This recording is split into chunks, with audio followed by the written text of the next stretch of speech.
पकिया मरे छे हमरे पकिया मरे छे गे छहुरी हमरे पकिया मरे छे शादी खाती हमारा से घर में अपना लहरोई छे गे छहुरी हमरे पकिया मरे छे गे छहुरी हमरे पकिया मरे छे शादी खाती हमारा से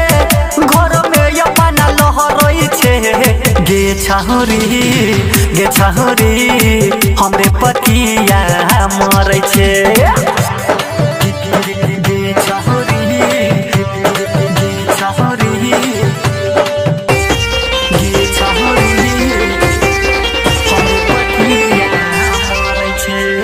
बुझना हमके ऐसन वैसन तोरा पनाई हम मरबोगे तोरा पनाई हम मरबोगे बुझना हमके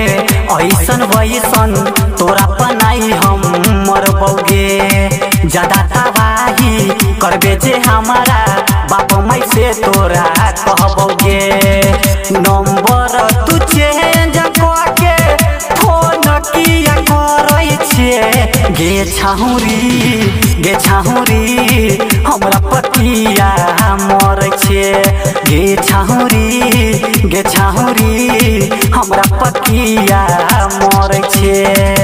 शादी खाती हमारा से घर में अपना लहरोई छे गे छहुरी हमरे पकिया मरे छे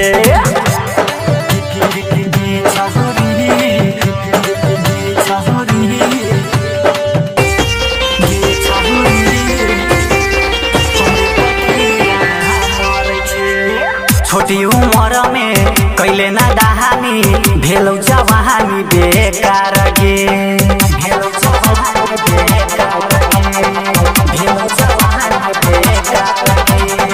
छोटी उम्र में कैले ना दहानी भेलौ जवानी बेकार गे तोरे फेरा में सुबोध नवीनवा भेगेलै गाँव में देखार गे